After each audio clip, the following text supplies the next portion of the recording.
Okay, everyone, welcome to this class on Nyaya or logic, Indian logic, which is of all our darshan shastras or the methods of knowing our different sciences, you can say, the six sciences.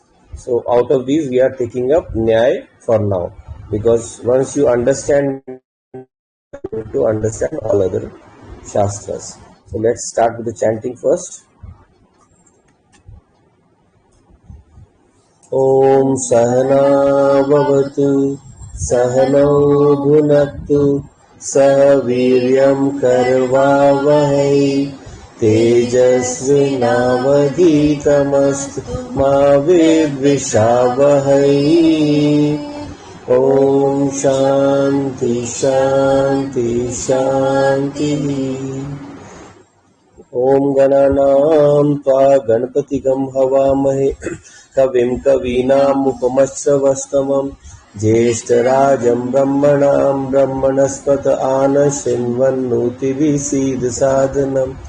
ॐ श्रीमहागणपतये नमः सरस्वती नमस्तुभ्यं वरदे कामरूपिणि विद्यारम्भं करिष्यामि सिद्धिर्भवतु मे सदा गुरुर्ब्रह्मा गुरुर्विष्णु गुरुर्देवो महेश्वरः गुरुरेव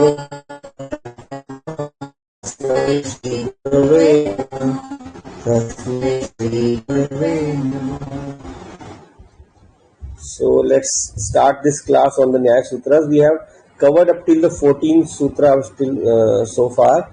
So we will move on to the 15th sutra, but because there has been some gap, so just to refresh you, we'll just start from the top. We'll start with the first sutra because we need to understand talk about. So as we say, the first sutra talked about the 16 categories, and I asked you to make a book or a notebook where you can note these down, and on each page you can create the branches. So the first page you should have the 16 categories, and then on every succeeding page you will create the branches of these 16 categories. So if it is Praman, then Praman's branches will be on the second pages, Pramay branches will be on the third page, and so on. So that will allow you to maintain a serial system whereby you can refer which part or which section connects to which.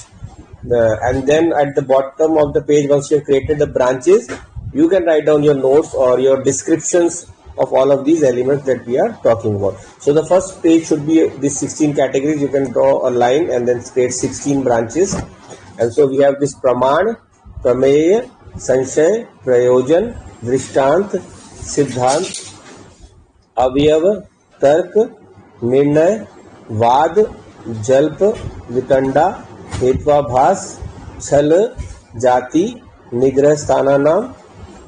So these are the 16 categories. So when we look at logic, our main aim is to understand how knowledge is gained. And once that knowledge is gained, we are able to go into this process of logic and analyze that knowledge. What have we experienced? Is it correct or not? Is it true or false?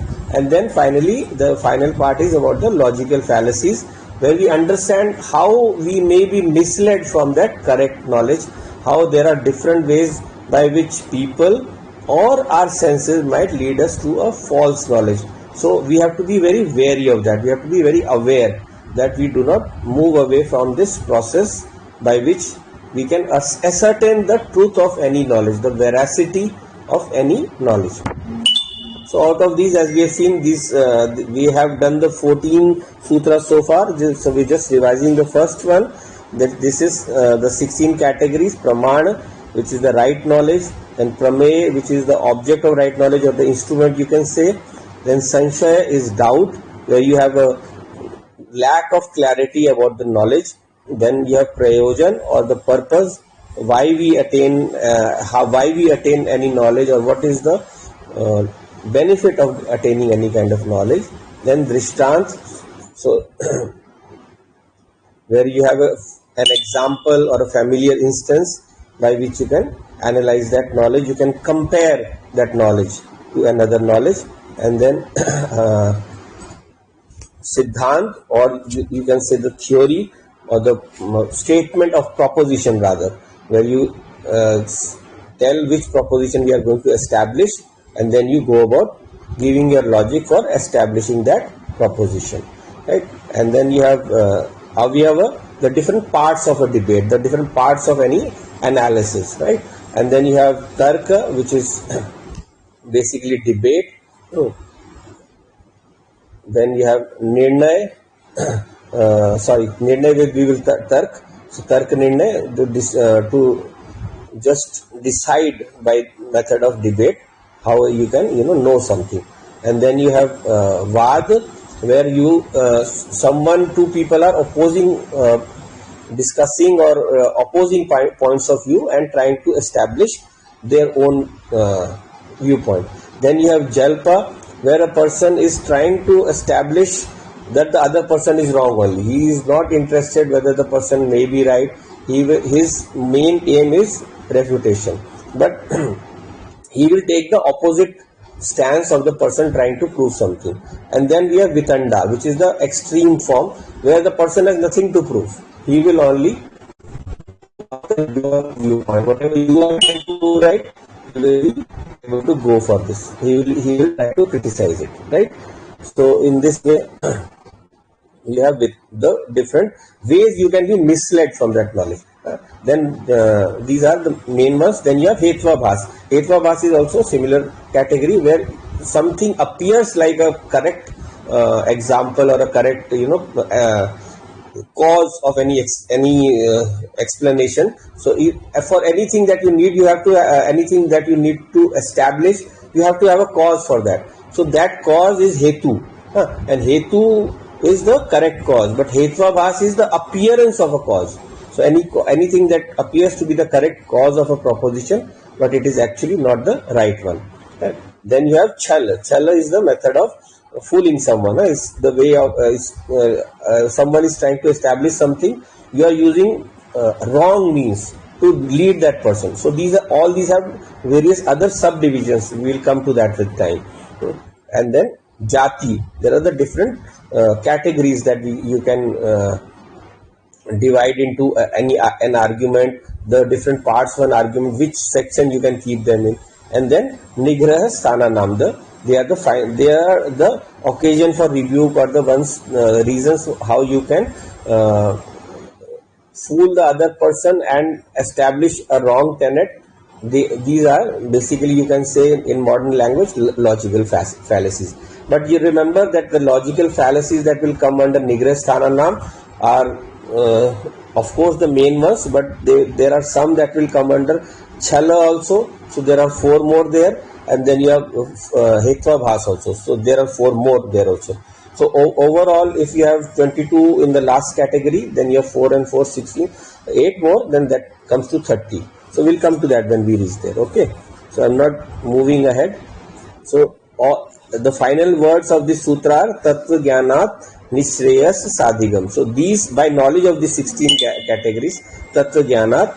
So this is the nishreyas sadhigam. Shreyas is when we try to do something, we try to do some activity, and nishreyas, going beyond the level of activity to realize that everything that we see moving is moving on account of its own proclivity, moving out of its own ignorance.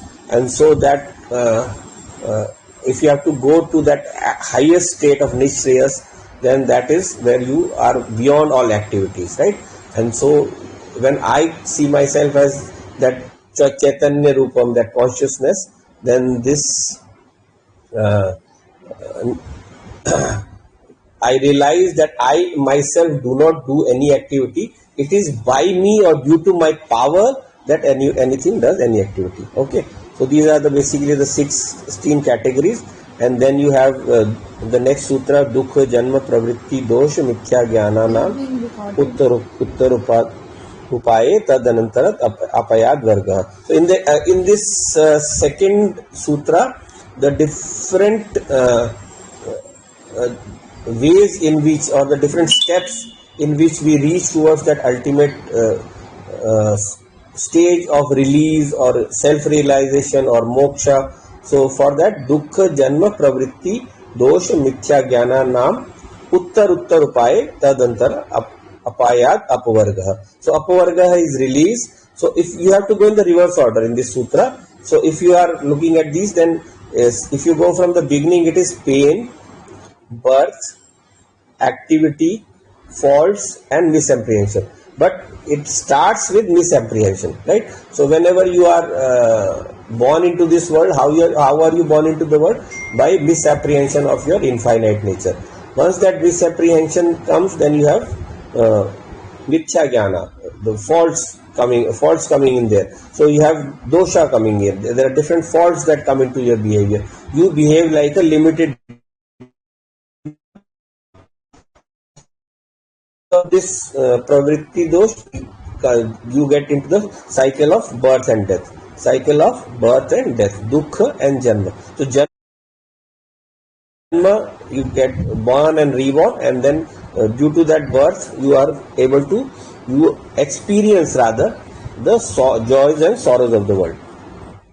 And then we have looking at the first category, praman. So praman, means of knowledge. So they are pratyaksha, anuman, upaman, and shabda.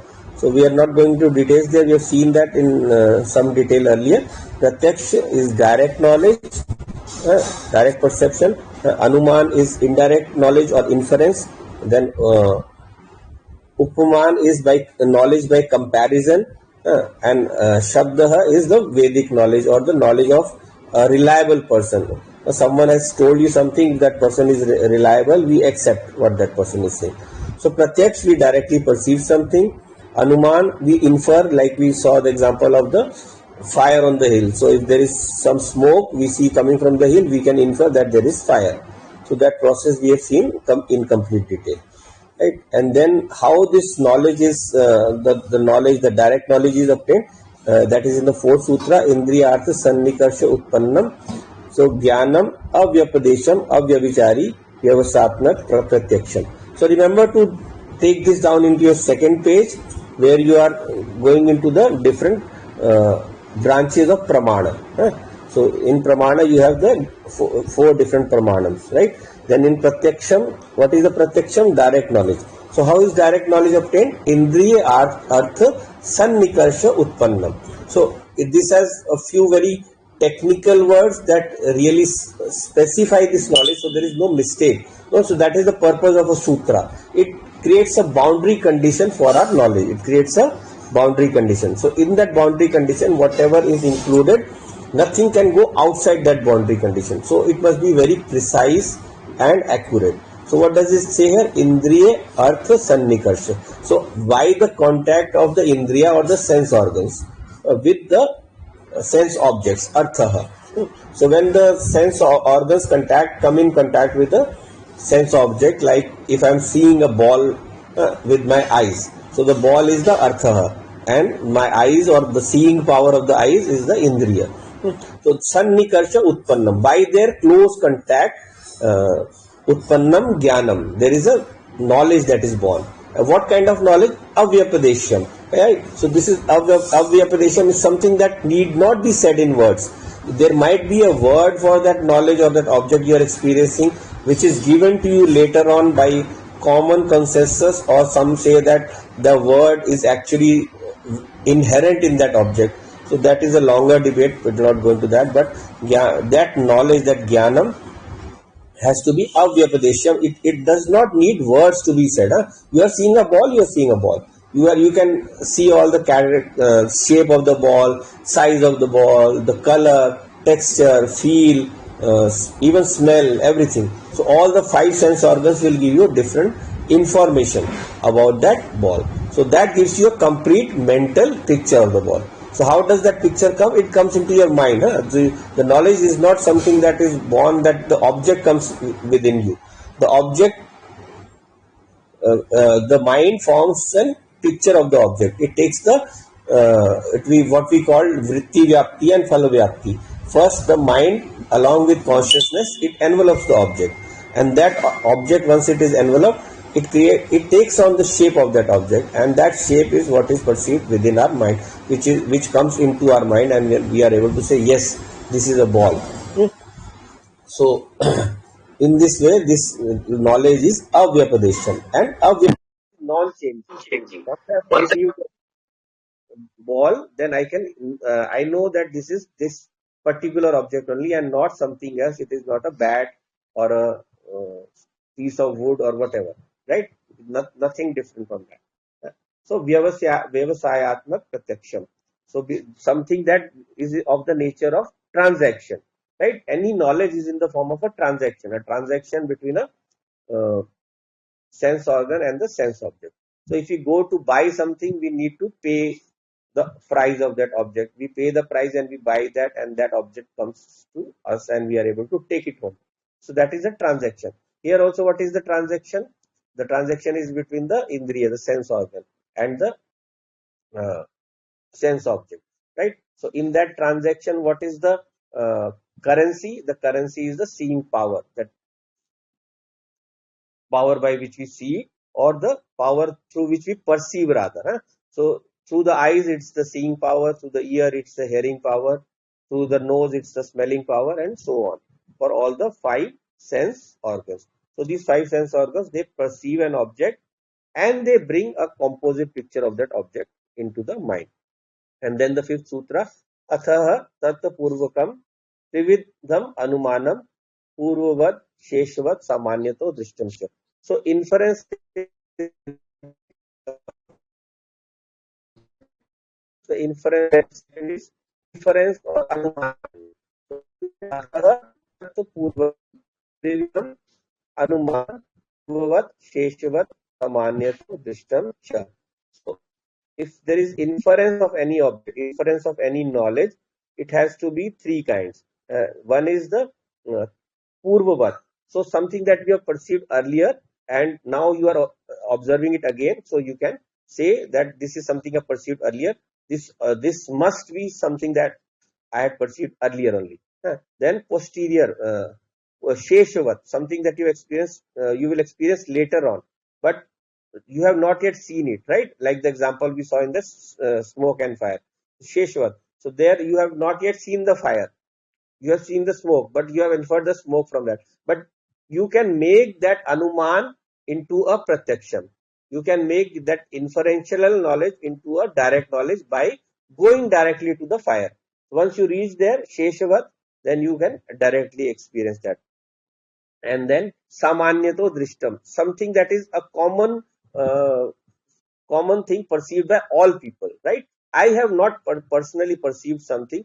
Like I go to the forest and I see an animal, and seeing that animal, I am able to tell that this is a cow, even if I have not seen a cow before. Okay, cow is seen by everyone, so you can take a different animal. You can say what a Nilgai. Yeah. So a Nilgai is actually like actually like a deer. The name is Nilgai, a blue cow. You can translate from Hindi to English, but yeah. Uh, so that animal is basically a deer. So someone can explain to you the characteristics of that animal, and once you know the characteristics, then once you go to the jungle, based on those that description of someone else, you are able to infer that this is such and such animal. So in that way that Numara functions. So if you're looking at the sixth sutra, Prasiddha Sadhana Sadhya Sadhana Palan. This is the third kind of instrument of knowledge, third kind of command. So this is we know something. Uh, so this is sadharmya sadhana. So something that is commonly known. Know. So by comparison, you can know that this is a knowledge that I have earlier experienced, so it must be available to me now also. It is being available to me, so this is what is happening. I'll just explain. I told you an example also, like if you have stepped onto a thorn, then you experience a certain pain, and then later on when you are say going somewhere and you watch another person and that person suddenly steps on a thorn, And in fact, along with that person, you also shout out, ah, you feel that pain of the person. So that is upmanam. Uh, you are able to experience by comparison. You are able to experience. What is knowledge? What is pramanam? Experiencing something, right? Knowing something. So no, you can know that person's pain because you yourself have felt that pain. And so this is how upman is made available. In some ways, upman can be uh, merged into uh, merged into Anuman also, right? It is a form of Anuman only, but you can take it separately also. That is why in different Shastras, depending on the different kinds of knowledge that is to be pursued there, they include two, three, four, five, or even six pramanam. Huh. So depending on that, they can be different pramanams. Here we have four, but in others you have Arthapatti. Then you have Anuplabdhi. So these two you can add in other systems. There are six, but ultimately you can merge all into Pratyaksha. So we have seen that earlier also. Uh, all these indirect knowledges also will finally merge into direct knowledge.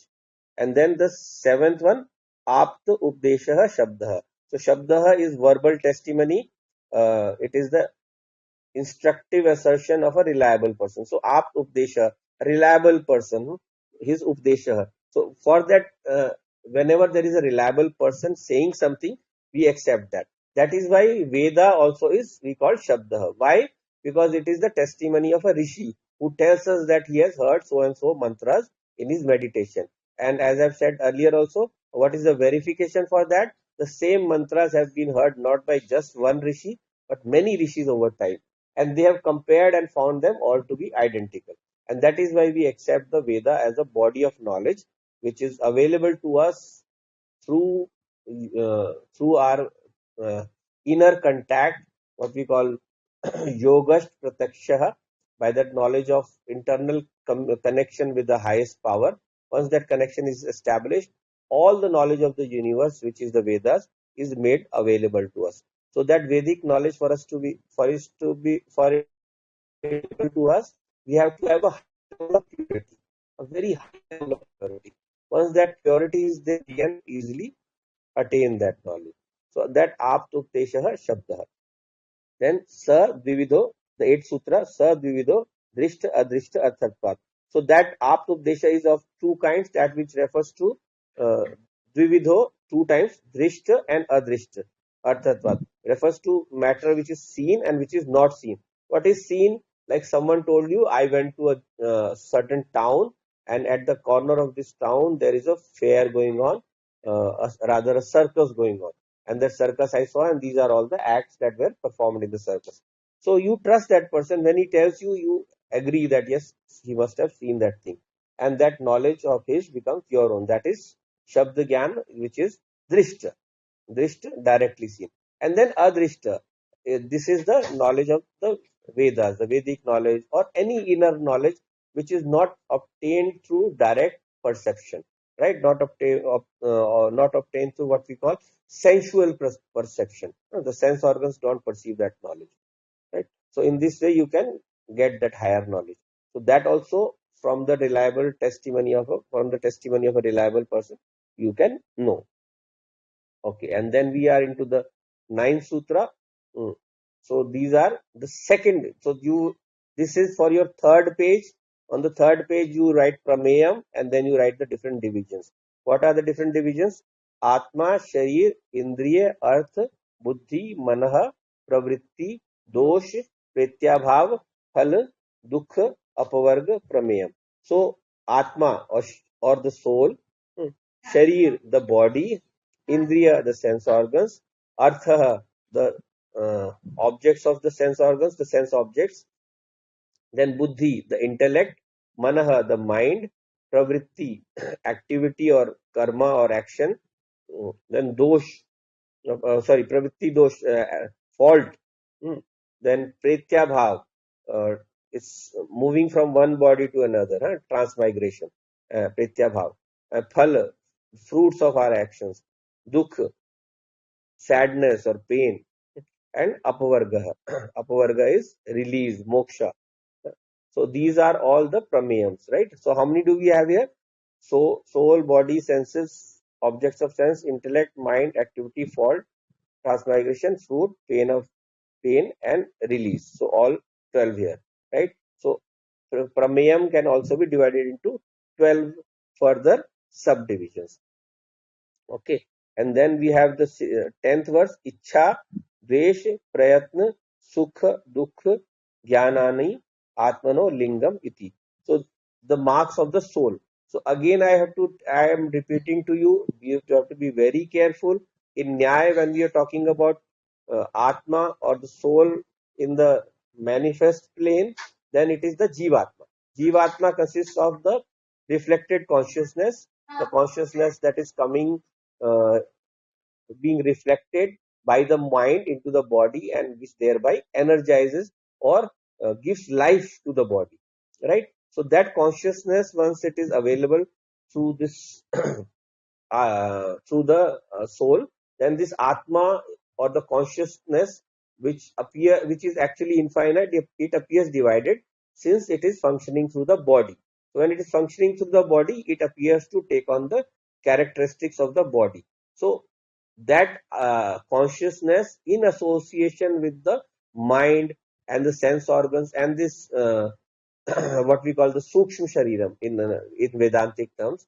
In Nyaya, all these together, they are taken as the Atma only, right? They are taken as the Atma only.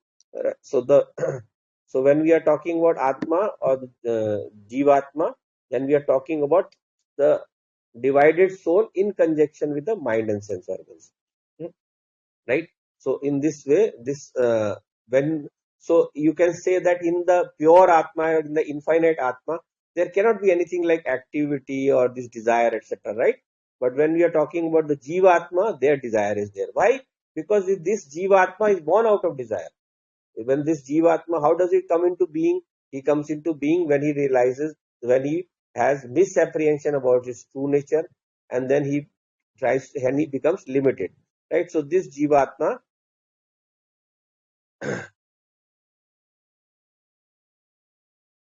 this Jivatma is born out of the sense of incompleteness. And when there is incompleteness, there is a desire to attain something, to get back to the stage of completeness. And that desire is what is called Ichha.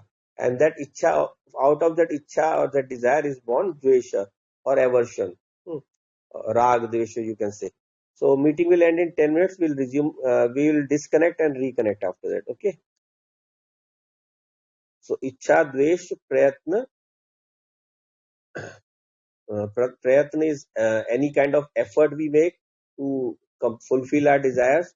Sukha and Dukkha, pleasure and pain, and then Jnanani, intelligence, right? So remember here, this word is very significant. I told you earlier also, it is not knowledge, it is knowledges, right? So if you were talking about the infinite soul, then this word would only be Jnana, right? So because in that infinite soul, there can be only one knowledge: I am, I alone am. There is nothing beyond that. But when you are talking about jnanani, it includes worldly knowledge, knowledge of the nature of all the objects in which we come in contact with, which we perceive, right? So these are atmano lingam. These are the indicators or the signs or the symbols of the atma. How can we detect the existence of the atma, right? And then you have shariram, the body, the gross body. Cheshta, indriya, artha, ashraya, shariram. So what is shariram? The body is it is the house, ashraya. It is the abode where from which the indriyas, the sense organs, are able to do their activity. So for the indriyas which are of very subtle nature and which do not have any material form, hmm, they can only be known by their activity or their action, right? So as we say, any power, you cannot see any power, you cannot see the electricity, but how can you perceive that electricity is there? By the effect, by the functions that is done.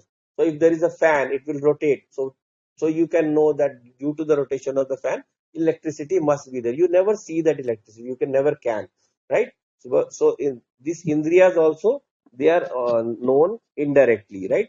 So that indirect way of knowing the Indriyas is how they produce any kind of knowledge, chesta, any kind of effort. So any kind of effort of the Indriyas, the sense organs, can be done only when there is a gross holder of those sense organs. There is a gross organ which through which they can function, right? So this eye that you see, we call it the golak. It is not the actual Indriya. It is not the actual sense organ. The sense organ is the seeing power, but that eye also is important. If that eye is not there, you will not be able to see, right? So it needs a gross abode through which it can function, because the objects also it is going to know, they are also gross, right? So you can know the gross only through the gross only, but yes, there has to be a subtle power behind that. So this is the indriyas. And then uh, the 12th sutra, Ghrana, Rasna, Chakshu, Tvak, Shotrani, Indriyani, Bhutebhya. So we are talking about the five elements, right? So of these five elements, they are split. We shall see later also. So, but I'm telling you right now, I've told you earlier also in the last class, that every element is acted upon by the three different forces: sattva, or you can say the three gunas, properties, the three principal properties: sattva, rajas, tamas. So when the universe is created, it is through power, Maya Shakti. So that Maya Shakti, it has three aspects. Sattva, the creative power, the power of knowledge, right? Then Rajas, the power of movement, activity. And then Tamas, the power of inertia. So these three powers help create uh, all these objects of the universe, right? So when we are talking about these Ghrana, Rasna, Chakshu, Tvak, Shotrani, these are the five sense organs. Huh? So Ghrana is the smelling power, Rasna is the tasting power, Chakshu is the seeing power, Tvak is the power of touch or the power of feeling, and Shrotra is the hearing power. So all of these are the sense organs. They are produced from the sattvic part of the five elements. So every element is split into sattvic, rajasic, and tamasic uh, parts, right? So when sattva acts on this element, then you can relate all the five elements here, right? So if you are talking about the five elements, then Prithvi, from the sattvic part of Prithvi, you have the ghrana or the smelling power. From the sattvic part of uh, uh, jal, you have rasna, the tasting power. Then again, uh, Prithvi, jal, Agni. From the sattvic part of Agni is Chakshu. That is why you need light to see something, right? So because all these have a three aspects, all of these. What we call Adhibhautik, Adhidevik, Adhyatmik. We'll come to that also later. We have done that in Tattva Bodh. So from Chakshu is from the third element. Then Tvaka is the uh, sensing power, the power of touch, that is from Vayu. And then Shrotra is the hearing power, that comes from Akash. Right? So what are the in this sutra, the five elements are mentioned. So what are the five elements? They are enumerated in the next sutra. Prithvi, Prithivya, Apah, Teja, Vayu, Akasham, Iti, Tani. What are these five? Bhutebhya. Bhutebhya and Tani you relate. Tani is those. So what are those Bhutebhya? The Bhutebhya mentioned in the previous sutra. What are the five elements? Prithivya, Prithvi, Apaha is jal or water. Then you have Tejaha is the fire, Vayu is air, and Akash is ether or space.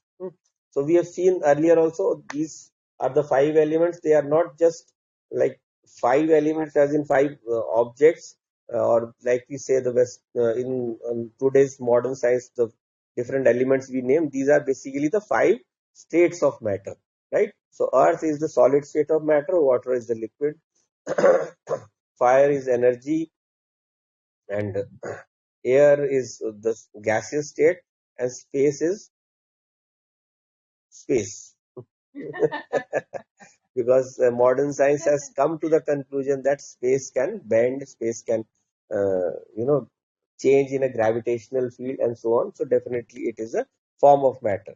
And there are various proofs of even seeing this in modern science also, where how we can prove this. And then we come to the 14th sutra, Gandha, Rasa, Rupa, Sparsha, Shabdaha, Prithvi, Adi, Gunaha, Tadartha. So what are the sense objects? Huh? So every sense organ will have a sense object. So from the tamasic aspect, we have Gandha, Rasa, Rupa, Sparsha, Shabda. So the smelling power, the tasting power, and so on. These are the sense objects, right? So if any object has a certain smell, the smell of that object is the artha. They are the sense objects, right? So these sense objects we can perceive through our sense organs, and so it comes from the tamasic aspect. And then we have seen in Tattva Bodha also that the Rajasic aspect, what are they? Are the five pranas. From the five so elements, the five pranas are also born, right? So now we come to the new sutra for today. It's taken us 40 minutes, but we have to continue. So if we are looking at the next sutra, uh, we didn't record on here. Anyone can watch this on, anyone can hear this on on Clubhouse. Okay, so today I forgot to record. 1 minute left. 1 minute left. I think let's finish that and then reconnect. Okay, so we are going into the 15th sutra. So buddhi uplabdhi jnanam iti anarthantaram. So what is buddhi or the intellect? It has three aspects. Uh, Buddhi is the deciding faculty of the antakaranam, the one that decides between any two thought processes, or any two options or which the mind coins for us. Buddhi decides between them. So there we say that Buddhi is the one that decides on any kind of knowledge, right? So that is here it is related with uplabdhi, how we attain any knowledge. The attainment of any knowledge is also buddhi, and the knowledge itself, jnanam. So basically what we are saying in this, in Nyaya, there is a slight difference from other systems, or you can say there is a classification that lets you know. Okay, to reconnect. I'm just, our Zoom has disconnected, so I will join back onto uh, this discussion on Clubhouse also. Coming back in a minute. Mhm.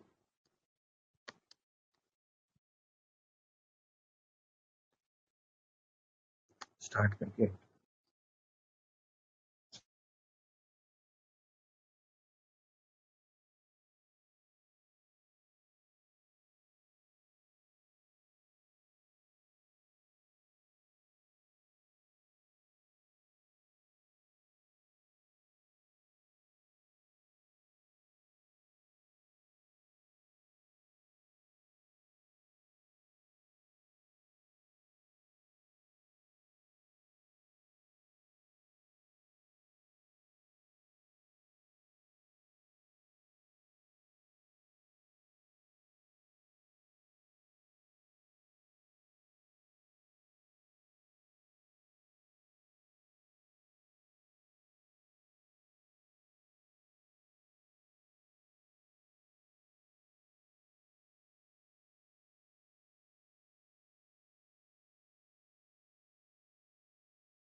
Okay, so let's resume now. So we are looking at the buddhi part.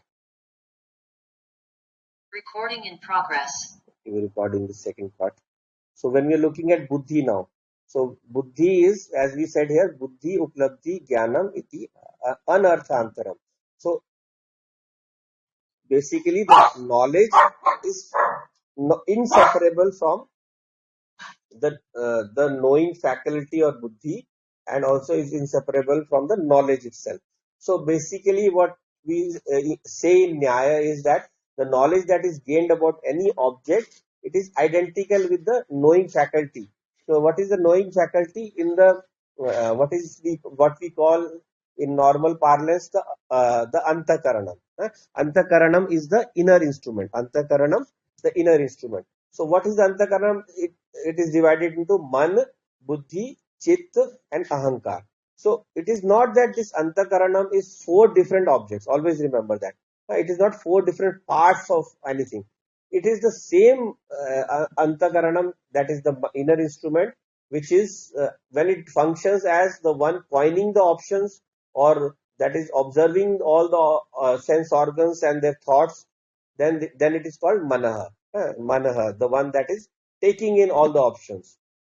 And then we have buddhi, the deciding faculty. When I have to decide between any two options, so that is buddhi. So that is again this another aspect or another function of that same manaha only, the same antakarana. So that internal organ, collectively also we call it as mana only. So when we are calling it the chitta, what is chitta? It is the recalling or the recollective faculty, the storage facility, the hardware where everything is stored, where all the thoughts are stored. So in that is what we call the chitta.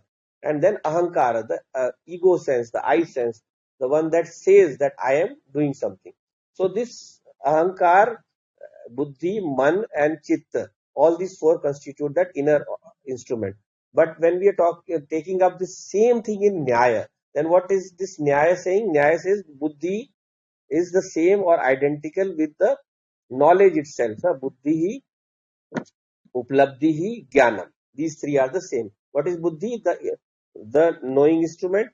Uplabdhi, knowing the knowledge, uh, attainment of the knowledge or the apprehension of the knowledge through contact of the mind with the sense organs, and the sense organs on contacting with the sense objects. Right. So it is a chain process. So at the starting point is the consciousness which knows everything, but for knowing, the consciousness alone cannot act, so it functions through the mind. From mind it goes, the mind is able to take in knowledge only from the sense organs. It does not directly go to the sense objects. So the next stage is the indriyas, the sense organs. So through that sense organs we know any object, and then the final stage is the sense objects, the thing that is being known. So all this, through this chain, we are able to know any object, right? So you can say directly that the indriya is, or the sense organ is knowing an object, but behind it is another two more stages, right? So you can say all of them, but usually when we say in any knowledge, what is the definition of an instrument? We say sadhak tamamam, the best is thing for knowing something, right? So when we are saying what is the best instrument for writing, then it is pen. But just the pen will function? No, we need our hand to write. We need consciousness to function. So we say the instrument is doing that action, but behind it is that chain, right? So in this way, when we are talking about buddhi in Nyaya terms, basically buddhi is the knowledge itself, the knowing of any object of knowledge, right? So when we are saying manaha is perceiving whatever the information is given to it by the sense organs, by the indriyas. So when that sense organs give that knowledge back to the mind, then buddhi, what it does, it takes that knowledge and it forms a direct opinion of it. It forms the direct what we call description of that knowledge. So this is a pen, this is a book. That is the work of buddhi. That knowledge itself is called buddhi, not just the jada instrument which is observing or which is deciding on the course of action that we have to take when we observe anything, right? So this buddhi is in this way identical with these two, uplabdhi and jnanam. And what is the last word? Anarthantaram. So it is a technical word. So if you say earth, uh, if you say antaram, it implies difference. Arthantaram, so it implies non-difference. Then anarthantaram, again difference, again the opposite. So they are identical with each other. What anarthantaram is basically saying is it is non-different or the same as each other. So buddhi, uplabdhi, jnanam, these three are all the same only. So in this way, when we perceive anything, we perceive through the buddhi, or the knowledge is born in the mind, in the buddhi only, but the information for that knowledge is obtained through the mind and the sense organs, right? And then we have to come into the next sutra, which is about the mana.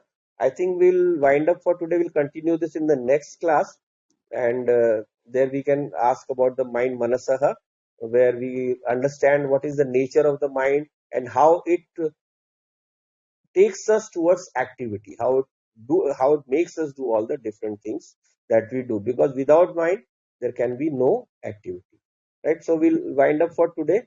Anyone wants to ask any questions, or anyone wants to has any doubts about today's class? Manisha, Nitin, anyone on Clubhouse? Sanjeev ji?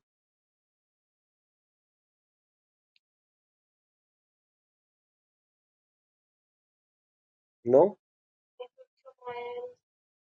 Okay. So I think we'll wind up for today. We'll close today's class and we'll continue in the next class next week. Right? Okay. Om Purnamada Purnamidam Purnat Purnamudachyate Purnasya Purnamadaya Purnameva Vashishyate. Om Shanti Shanti Shanti. Hari Om Shri Paramatmane Namah. Hari Om. Thank you, everyone. Thank you for joining. Bye. So, recording stopped.